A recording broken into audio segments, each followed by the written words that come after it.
It is super irritating. It's irritating. My JWX is abusing me financially.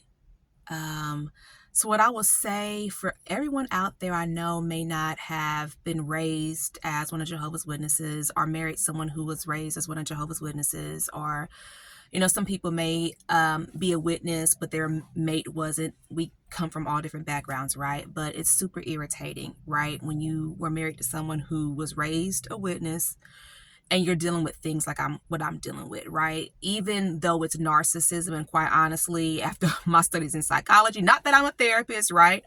And with the things that I'm sharing today, definitely, I'm not a lawyer or an attorney or a financial advisor, just giving you some tips and things like that.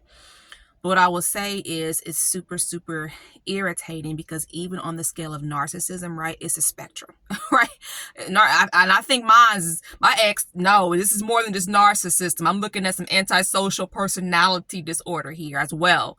Oh, goodness, when you look at behavior, youth behavior, okay?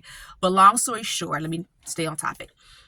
Still being financially abused, and it's super frustrating and super irritating. So if this helps, what I'm trying to say is you can try to break it down if this helps to persecution within the congregation, if it helps. I'm Myra Cassidy, empowerment coach, religious trauma specialist, motivational speaker, and writer. And I am here trying to raise awareness to this emerging field of religious trauma, primarily because I have it. I have religious trauma syndrome. So I have a very bad case of religious trauma. And what I wanted to share with you today is just the frustration of dealing with things. Of course, let me say this before I go into this, okay? The elders, right, can't make him pay, or the elders can't make individuals in the congregation pay delinquent things, right? But I feel like there are some things that could be done.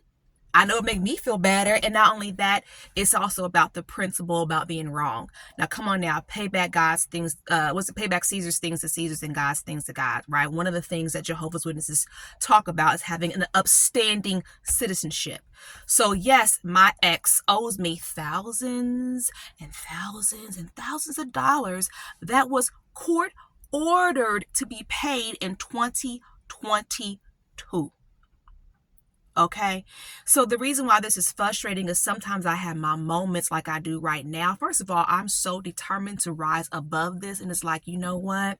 The day is coming when the child support payments I won't even need. That's going to be extra funds. Like, I'm so determined that that's going to be my place after all that I've had to suffer through.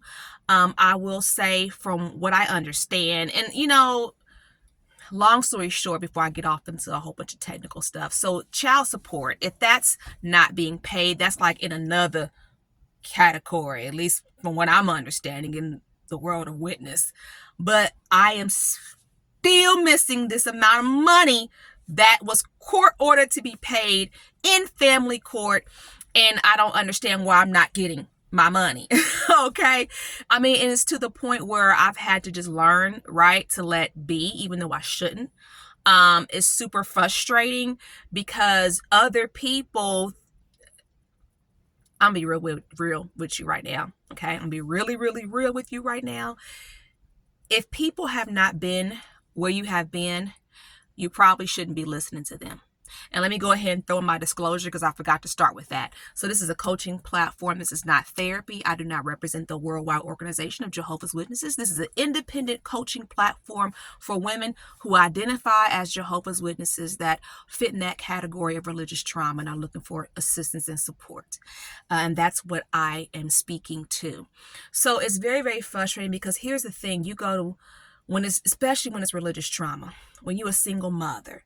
And for me, I had these repairs that I was hoping to get done this week. And I had some money set aside. And what happens? Life keeps lifing. Life keeps lifing, right?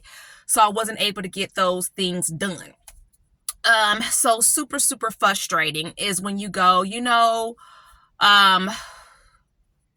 this person owes me thousands and thousands of dollars. And if I had this money, I'll be able to get these repairs done that are pretty important and have money left over to do, I don't know, other things, like maybe strip the house of the memory of the ex. How about that?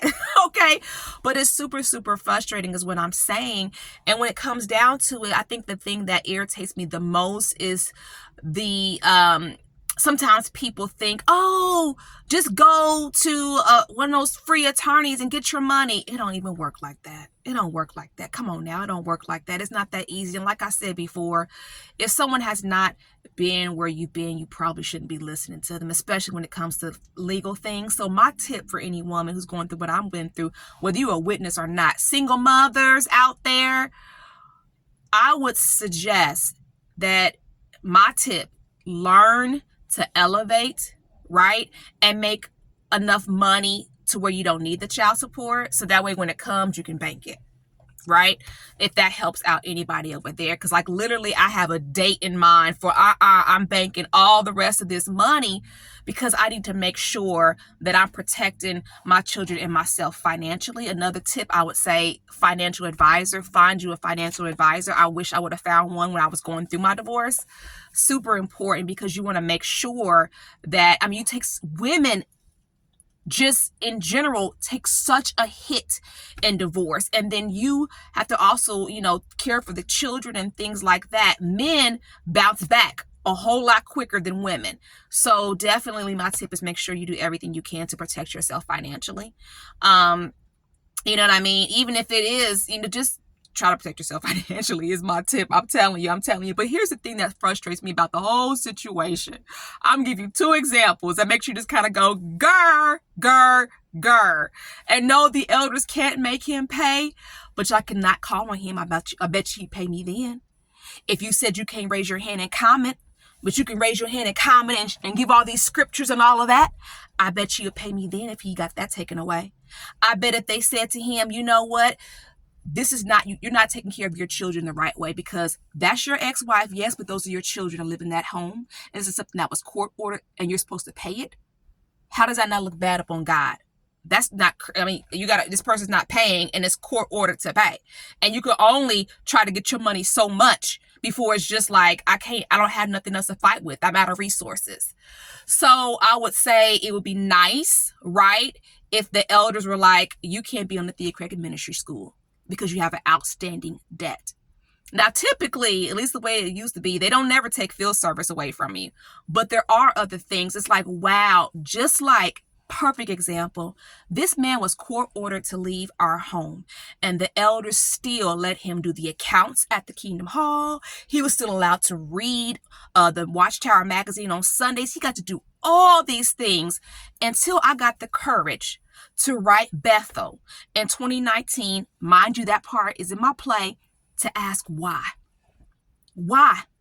He's abused me. He's done all those things. And see, that gives you the illustration, or that gives you the leadership style of the congregation that I used to go to of Jehovah's Witnesses. Because remember, strong families make strong congregations, right? Strong elders, they lead, and they lead with the right direction in the right way. But if y'all can't, come on now, daggone it. So you see what I'm saying? And then after I wrote that letter to Bethel, then his privileges got revoked. And then he began to come at me even harder with gaslighting and things like that. So the abuse got a whole lot worse after that point. Because it's like, oh, really? Really? As he told one of our kids, your mama's trying to tell the elders how to do their job. Right? But long story short, the reason why this is so frustrating is because, yeah, you owe me the money, but also I'm using it as motivation that I'm gonna rise above this. Watch me. I'm going to rise above this. But here's 2 examples of why I'm just so frustrated, right? And irritated in the moment. Our daughter, baby girl, got sick and was in the hospital. And don't you know, it's just me, him, and her. And he's up here bragging about his 1-year anniversary with his new JW wife. And I'm going to myself, and you owe me all this money that's been court ordered to pay, and you did not pay me anything? And y'all went on this 1-year anniversary and flew here and did all this stuff and had dinner and all this stuff? And you go, So pretty much I paid for all of that. That's the way I'm looking at it. Okay. Mind you, this was court ordered to be paid in 2022. And he's been married for a couple of years now. So see how long I have not got my funds. Here's another example. Let it be somebody owe him. Okay, perfect example. Woo! One time, this brother, back when we were married years ago, this brother owed him some money.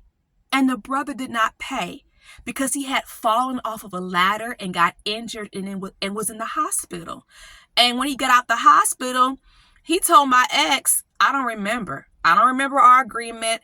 I don't remember anything. I mean, so if you want to look at both sides, you can say, okay, but when you went to your establishment, you knew you had all this new stuff up. So where did that come from? Right? But the brother was like, I don't remember. So he got so mad and was trying to get the elders to make this brother pay, right? Because, it's not a good thing to sue your brothers, it's sue your sisters and all this other stuff. Okay. So let it be somebody owe him.